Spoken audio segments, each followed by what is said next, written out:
This is probably the most anticipated week of the offseason for the Chicago Bulls. We've got the draft coming up on Wednesday and Thursday. Still bizarre to me that they've turned this into a 2-day event for just 58 draft picks, but then we'll likely have trade rumors swirling around over the next 48 hours, maybe even some trades that actually go down between now and then. Hell, there might already be a significant change between the time I'm recording and editing this video and I upload it. Kind of like how I uploaded a video and then the Caruso trade just dropped 2 minutes after that. But regardless, given this is going to be a week with a lot of moving parts, not just for the Bulls, but around the NBA as a whole, I thought it would be a good time to discuss some of the latest news and rumors that are going on with the Bulls specifically. Some you might have already heard of, but wanted to share for those that have not, and also provide my take on it as well. So let's talk about it, and I'd love to hear your guys' thoughts on it in the comments. So what's going on, everyone? You're listening to Bull Central here. Hope you're all doing well. It's crazy because not only do we have the draft this week, which obviously comes with it a lot of movement throughout the NBA, but then we also have free agency technically starting at the end of this week on Sunday night. If you remember, the league changed the rules where teams can begin negotiating and signing players as early as 6 p.m. Eastern instead of midnight on July 1st, which of course we all know is a farce. Teams are always talking and tampering well before that date, but you know what I mean. The point is, by this time next week, the draft will have been completed and we'll probably get about 50% of all free agency signings by next Monday. Thus, this Bulls team could look very different a week from today. Now, some of the latest buzz that has been floating around on the Bulls front, and I believe this came out on Friday, was from Jake Fisher, where he detailed some additional potential suitors for Patrick Williams. We had heard, I believe it was a couple weeks ago, the Thunder had actually shown interest in Pat, and it's actually believed by most around the league that the Josh Giddey trade and the Bulls' pursuit of Giddey was actually going to be done via a sign and trade for Patrick Williams rather than a straight swap for Alex Caruso.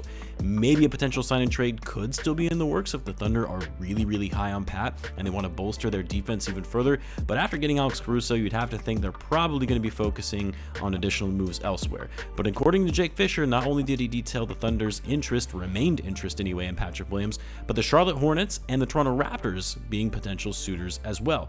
Now, if the Hornets strike out on Miles Bridges and are not able to retain him in free agency, then yeah, I could see them aggressively trying to pursue a young player like Pat, who they could probably get if they overpay him and the Bulls aren't willing to match that offer.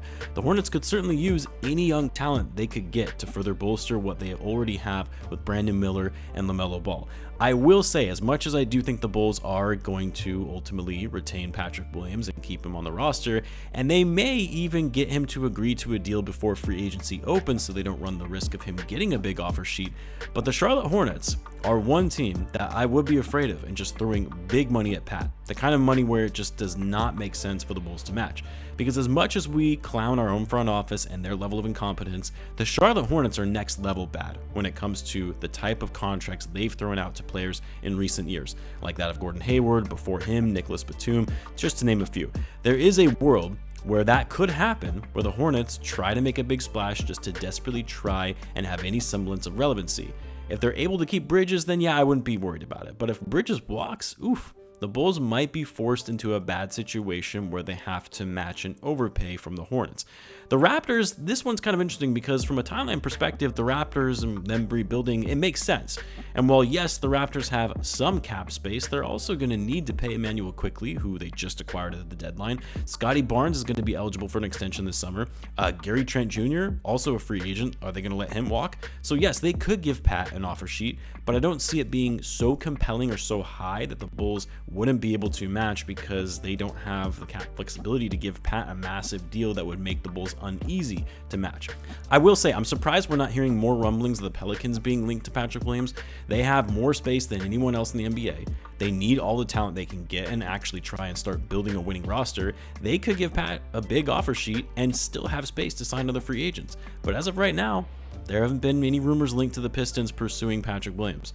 Now let's move on to Zach Lavine, because that's obviously going to be the biggest focus for the Bulls this offseason and what they are going to do and whether they'll be able to find a trade partner for Zach Lavine. I mentioned this in the video that went live at the same time the Caruso trade was announced, but I was talking about Casey Johnson's recent report of the Bulls having floated around 15 different trade proposals throughout the NBA, including teams like the Magic, Sixers, Jazz, and the Kings for Zach Lavine.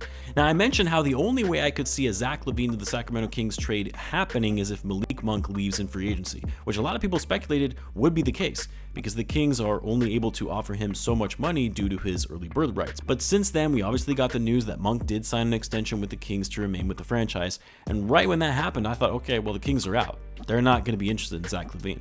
But evidently, according to Jake Fisher in his recent reporting, there is still interest on the Kings' part in landing Lavine, despite being able to retain Malik Monk. My guess is the Kings are likely only interested in Zach as a way to get out of their two not-so-great contracts in Harrison Barnes and Kevin Huerter, which I said before, if there aren't any picks included in a deal like that, or even one of their young players in a package that included Harrison Barnes and Kevin Huerter, yeah, it's not worth it, because you're not really saving that much money to give you more flexibility from a cap perspective when you're taking on a combined salary between Barnes and Huerter at near $35 million. Now, there were some reports that the Sixers are actually not interested in pursuing Zach Lavine in a trade, but Jake Fisher actually cleared that up, saying they only covet Lavine as a backup option should other opportunities for them fall through, like going after Paul George or maybe another big name to potentially trade for. In other words, other dominoes would have to fall that would not go in the Sixers' favor before they start seriously considering Zach Lavine. The Jazz, I haven't really heard anything on the Jazz front other than that discussions have been had on what a trade for Zach would look like. I still find that one a bit weird though, because Zach Lavine doesn't fit the Jazz timeline. He doesn't really elevate the team enough to where they're now just going to be competitive. I guess the only way I can really see this is if the Bulls are willing to take on John Collins and Jordan Clarkson's contracts so the Jazz can dump some of their salary, which the Bulls sure as hell better not be interested in that, because it doesn't put them in that much better of a situation than they currently find themselves in from a cap asset standpoint by just keeping Zach Lavine. So yeah, I don't know. We'll see what ends up happening with Zach. I have very little hope and low expectations that the Bulls are going to be able to extract any kind of value in a Zach Lavine trade. And then the other two names that have been floating around that the Bulls have been interested in, which both of these I find very bizarre, especially after the trade they just made for Josh Giddey, but the Bulls expressed interest in both Clint Capella and Kentavious Caldwell-Pope. Now, the interest in Capella was actually reported before the Josh Giddey trade, but the KCP note, which also came from Jake Fisher, was actually after the Bulls acquired Josh Giddey in a trade. And the reason I say this one is a little strange is because the Bulls finally trading Caruso and getting a younger player in return suggest that there is potentially a new direction the franchise is going in, one that is taking a step back and starting over a bit. Going after KCP would be a win now type move. I like Caldwell-Pope. Hustle defender, can also space the floor. I mentioned how he's a potential free agent the Bulls could land in a recent video, but those free agency options that I discussed in that video were all under the premise that the Bulls were going to be running this thing back again, because most of us legitimately believe that would be the case. KCP is 31, and you're not going to be able to get him on a minimum deal. I don't even know if you could get him for the full mid-level exception. So I honestly don't even know how the Bulls would acquire him unless it's via a sign and trade. And at that point, you're going to trade assets to get Kentavious Caldwell-Pope? That's a weird one to me. For Clint Capella, I mean, I would have liked to have Capella on this team 2 years ago when he was one of the top rim protectors in the NBA and one of the best finishers around the basket with his offensive rebounding. I wouldn't be opposed to getting Capella because it likely means Vucevic is gone. And while I don't know if we can definitively say that Capella is better than Vuce, they're very different players with different skill sets. But Capella is 3 years younger and on an expiring contract, which gives you more cost flexibility for the future. But going back to what I was saying with KCP, that's still a win-now type move if you're trading for Capella, who just turned 30 years old. If you're looking for a Vuce replacement, the best course of action is to just draft a big L, number 11, and develop him into being a starting caliber center down the line.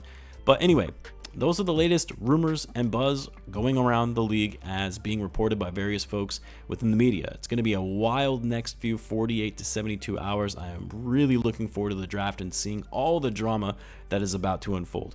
Let me know your thoughts on some of these trade rumors. Let me know in the comments. As always, be sure to subscribe, and I will see you in the next one.